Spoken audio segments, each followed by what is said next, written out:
welcome back, viewers. If there is any, I don't know. Yeah, welcome back to the Ranger Sisters Rewatch podcast. Alrighty. This week we are going to be talking about Power Rangers in Space, the year I was born, and we're going to have a great time, and we're going to flashbacks, you know. Oh, yeah. Oh, do you want to start or should I? You are more than welcome to start. Okay, then. So, I have not watched Power Rangers Space ever, but I decided to go for it, and so here are my notes. When Andrew's sister gets kidnapped, I keep on wondering, where are the parents in the situation? Where are the adults? I mean, their colony seems to be abandoned, which, I mean, maybe it's apocalypse. I've only watched a couple episodes, so maybe they'll tell me. But like, surely there would have been like their parents or adults or I don't know some sort of guardian figure around, you know? Yeah. Let's see. Also, Andros is freaking adorable. I swear, every time he's on Earth, it's just ridiculous, and he's so naive. I'm like, please don't trust them. Like, he trusted these guys that stole a car, and he was like so like oblivious. I'm like, dude. I know, it was weird. I'm like, this was like, he really is like clueless. Yeah, I'm like, I know he's trying to change for the better and all, but when has Oblivious been a part of that, his personality? Like, in the first episodes, he was like all cold and hard and you know, reserved and all that, and I kind of like that. Yeah. But, you know, it had to change, just like it did with Samurai. Mm-hmm. So, let's see. I do not like the couple, like, ship of Andros and Ashley. No offense to those that do. I can see why. Yeah, do. I definitely ship them. I won't lie. I do. I just felt like it was too forced. Like, every episode seemed to have, like, some sort of moment. I'm like, that's nice and all, but let's have communication with the other Rangers. Like, let's get moments of big with that. Like, I should Andros more with Carlos than Ashley. I mean, I could kind of see where the chemistry is there, yeah, but I think Cassie and TJ would have been cute too. Yeah, those two are cute as well. I don't know. It's nothing on Ashley's character. It's just, I mean, sort of it is. I mean, she's not that much. I can't really see much potential in her, but she's going to surely get better with the future episodes. Oh, yeah. Or has to. Yeah. I mean, first 3 episodes, we're basically introduced to Andros and the returning 4 from Turbo. And all of a sudden you're finding out that, his sister's the bad guy. And yeah, that was a good twist. Yeah, I couldn't believe it. But it ended up being some great storyline. Mm-hmm. Episode 4. The crossover that nobody ever expected. Including myself, I swear. TMNT. And I knew that the 90s, it was popular, but TMNT and Power Rangers. I mean, those are on people's bucket list. Yeah, I mean, it was literally they were 2 feuding, shows at the time and movies, and seeing them kind of, as they say, squash the beef. It was a memorable episode. I have to say, it was actually one of my favorites. Going back and rewatching it later on, and I'm like, this is one of my favorite episodes. Yeah, I had to watch it the second time to figure out, like, okay, it's cheesy, but that's kind of the point. It's a little weird, but that's technology. The CGI was kind of bad back then. Yeah. I mean, the TMNT guys, they were actually audio animatronics. They were partial robots. Yeah, that I knew. I saw like clips of like their movies, and I'm like, yeah, that's some guy in a suit. And that's kind of impressive that they're able to do all that in a suit like that. Yeah. Let's see, what else was I gonna say? For the TMNT thing, I mean, aside from being shocked, it's like, well, one of the first crossovers essentially that people saw, I guess, on TV, really. Yeah, I mean, for the Like, 90s, it was pretty freaking impressive. Like, late 90s, world, people think the world's gonna end. And literally, I'm like, watching it, and I'm like, they're in the same freaking universe. It's, yeah, which begs the question, what else is there, what crossovers with other Power Rangers teams is there? Like, I mean, is the Morphin Grid, are they all in the same universe, or just, I mean, Lost Galaxy and SPD, clearly they're in different time zones, different areas in space. But it's like, I kind of want, like, sort of, what's it called? A grouping of, like, which Power Ranger series are connected in the same universe, and what they have, like TMNT, for example, with space. Like, what other shows do they cross over with? exactly. And truthfully, I definitely do think that there could have been more done, but it was really, really impressive to see the four of them, Donnie, Mikey, Raph, and Leonardo, working briefly with the bad guy. I was like, this was, funny, actually. yeah, I was shocked, but I'm like, this is really freaking good. Yeah, but one question I ever had was, what about that female turtle with the light blue bandana? I'm like, who is she? Yeah, I wondered about that too. I guess that was a one-time thing, Yeah, probably. Let's see, what else is there? When it comes to villains, I think that Ecliptor and Astronomer are like the best in the entire series so far. Yeah, yeah. Ecliptor is like an evil version of Robo Knight mixed with Decker's voice or something. I guess it's more like Decker and Robo Knight are like versions of Ecliptor in a sense. Yeah, I never thought of that, but thinking about it now, it actually makes sense. Huh. Yeah, you want a villain? Give him a deep, gravelly voice. That works. Yep. Uh, so we find out as well, early on, that Andros is not from Earth. He's from a totally different planet called Yeah, KO 35.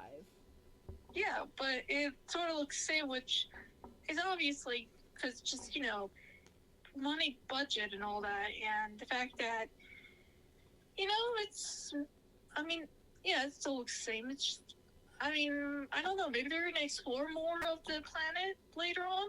I would like to see more. Definitely. I mean, they definitely have some really cool uniforms too, like their ranger color tops, the coats, the pants, the boots, the badass morphers. Yeah, I was like, dang, can that morpher be like a cell phone or something? That'd be so cool. Yeah, yeah.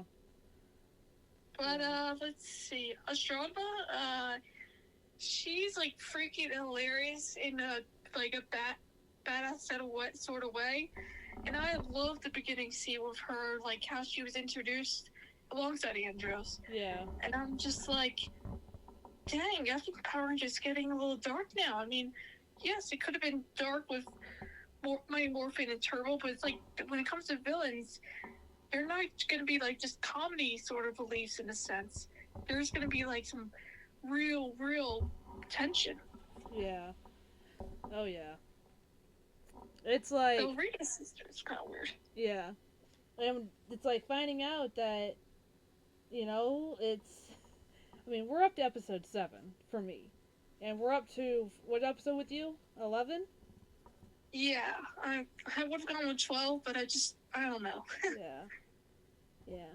I mean, after the crossover episode, we basically go back to his home planet, where he starts trying to look for his sister, and according to what the episode description says, what I'm looking at, says it's, how he learns to be part of a team. Because he's been on his own for so many years, he's still having to learn that, there's no I in team. It's all in. We're all for and you. yet he also gets reminded of why he doesn't like to be on a team because of Carlos nearly getting killed. Which that kind of confuses me because, like, he didn't demorph the entire time. Despite that, it looked like that move could have demorphed any other Ranger in other series, like, going forward and all that. Yeah, yeah. Most definitely. I'm like, dang, these suits are like the toughest in Power Rangers or something. Yeah. It was quite definitely quite thorough and quite impressive. Oh yeah. I don't know if you. Let me check the episodes. There's this one called the Cranian Invasion, which I watched, and yeah, that is the creepiest freaking episode I've ever seen of Power Rangers. I'm actually got Tubi up actually on the TV, and I can look at all the episode titles. And let's see if I can find it. Yeah, episode 9, Craniorite Invasion. It was episode 9. Just think of try not to do it late at night because it's very, very, very creepy. Oh damn! Like, and it's something that you kind of wonder why Power Rangers didn't do more of later on, but also why they definitely didn't do it later on. Yeah. Like, you think the Psycho Rangers and, evil brainwashed Rangers are the worst? No, this is worse. This is worse. Yeah. I mean, I definitely remember that one, but it's like, because I've rewatched several of them over the years. And rewatching them now as an adult, I'm like, this is, wow. Like, I'm kind of excited to see episode 11. I really am. Kind of like re-see it. Because it's like, do you see Divatox? You see the Phantom Ranger? You see I don't remember if that was that or another episode of when they took out Zordon. He's sort of mentioned in the episode. Like, that's actually kind of the premise. Like, spoilers, but the Phantom Ranger is looking for Zordon as well. Mm-hmm. So he's sort of in the topic of things, but yeah, they don't rescue him there. Just to let you know. Yeah. They're too late. Yeah. But speaking of saving, when Astronaut went into tried to attack, the ship that's essentially the Megazord, that was freaking awesome. Like, dang, like that's like when Trent goes into no, not Trent. When Tommy goes into the Megazord and Mind Morphin and kicks the Power Rangers behinds. Yeah, that was God. That is a cult classic right there. That is a cult classic. Honestly, I cannot wait to see how she changes from this to her sister again. Yeah, because this is probably the most episodes we have ever had in a series. 43 total episodes. I mean, yeah. that's almost an entire year of episodes. We barely get that anymore. We get 20 something, if that. Speaking of barely, when they morph, sometimes they do so in this pod sort of thing in their ship, which I felt like was kind of genius, but also kind of lame because their morphing sequence isn't bad or anything. No. It's like the hoverboard, that kind of imagery is a bit off because of CGI and all that. Yeah. But yeah. And maybe the budget too at the time couldn't allow it. Yeah, true. Which I'm like, what year was Back to the Future? Oh God. Oh, that makes sense. Yeah, I mean, I never watched the movie, but I've seen clips and all that. Three movies in its time you'll never be able to get back. It's funny, but it's like makes no damn sense. Yeah, I've seen the plot, and I'm like, okay, this is kind of creepy. Like, how is that for kids? Yeah. I mean, it was the 1980s, sweetie. This was way before our time. Yeah, when TV didn't really give a... Yeah. Yeah. Yeah. But just top off my notes of space so far with the Phantom Ranger.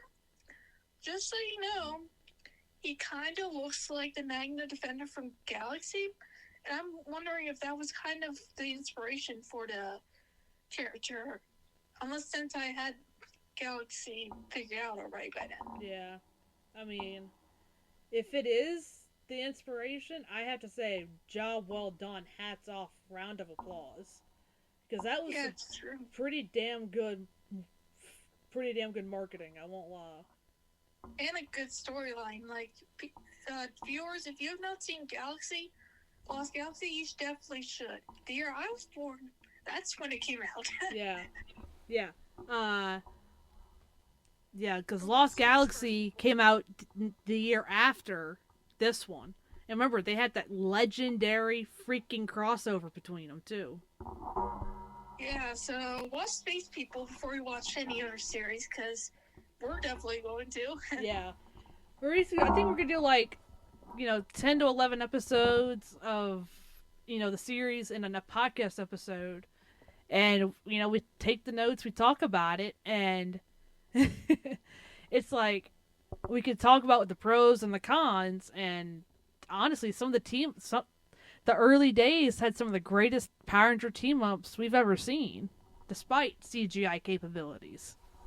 Oh, yeah. I mean, I know that Forever Red's going to come, during Wild Force, but now it definitely makes sense why TJ and Andros, how they, kick butt and everything. They're interesting guys. Yeah, they are. So, what I think about TJ's character that's better than Jason, no offense to anybody that likes him, is that he didn't go off against Andros of not being a Red Ranger anymore. No. He was a Blue Ranger, and he's like, cool, I'm blue. Yeah.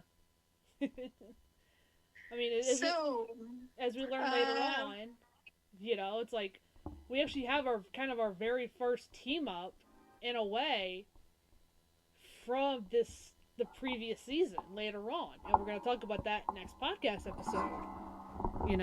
So, how many episodes do you think we're going to be able to watch by then? I have no idea. None at all. I will admit, I may have skipped one episode in space, but it was only one episode. That's just because I didn't feel like the plot was going to do anything. Yeah, but I think we can definitely get it done within about a month, if we can get it done the right way. Yeah, let's see. If we were to go off, let's say episode 7, as you are, and I'm episode 11. Maybe we can reach to 18, maybe at most. Yeah. Because you gotta talk about the ending scene. The ending scene, the very last episode, is definitely a requirement to watch and talk about. I mean, when the title is Countdown to Destruction, yeah. That's definitely gonna be also 43 episodes. I feel like that's kind of short for Power Rangers. It's actually kind of long, believe it or not. It's actually one of the longest seasons there is. Really? Compared to Mighty Morphin? Huh. Well, because it's only one single season instead of, let's say, 3. Yeah.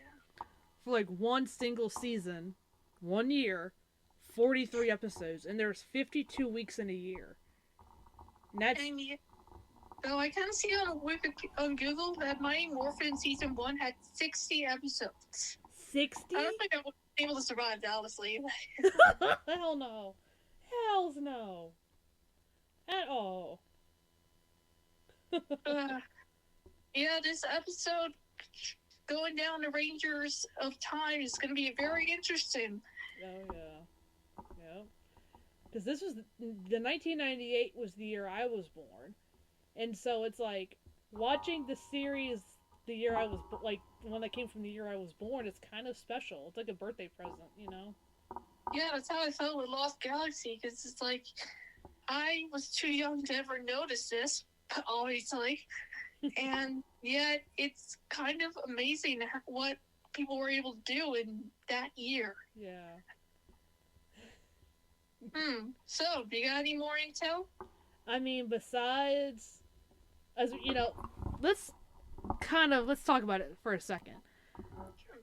And I know we haven't watched the full series yet. Yeah. You've seen Lost Galaxy. Yes, I mean, I cannot probably remember a good amount of episodes, but I remember the premise at least enough. Remember who took over as the Pink Ranger in that series? Oh, that. Oh, viewers. What a present. That dark episodes and everything's gonna happen right now. Just wait till then. Oh, yeah. Yeah. I'll give you a hint. It involves the plot of Dragon Ball Z. Oh, shit, she's right. Oh, man. I never thought of it like that until just now. Oh, damn. Yeah, it's gonna be fun. Yeah. I mean, because we found out that freaking Corone, her real name, ends up becoming the freaking Pink Ranger. How does that make any sort of freaking sense? Like, what? I'm like, where the heck did she come from? That's what I was wondering. Exactly. Like, now I watch face and I'm seeing her and all evil and everything before she becomes good and becomes his sister again. Yeah. I'm like, where the heck is she? Where the heck does she go after? I'm gonna wonder what she's gonna do after this series. Like, where does she go? Yeah. Where does Andros go? Do Andros and Ashley have a family? Because that's what it kind of was hinting at, you know? Because those two really, really liked each other. Yeah, I was wondering, what about the rest of their family? Like, where their parents, where their aunts, uncles, I don't know, some best friends or something. I don't know, something of a neighborhood of a family. Just where are they? Are they dead? I mean, Yeah. if their home is apocalypse sort of thing, I kind of want to know. I kind of want to see that. Yeah, so do I. Because, like, do the teams still contact each other, or are they still seeing each other kind of like as a family?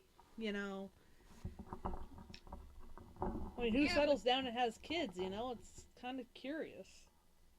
Yeah, that'd be kind of interesting. Just like, I wish there was like a small series of Power Rangers where you could see the morphing grid and how each ranger like communicates, sort of. I mean, we've seen sort of how they communicate, but at the same time, not really.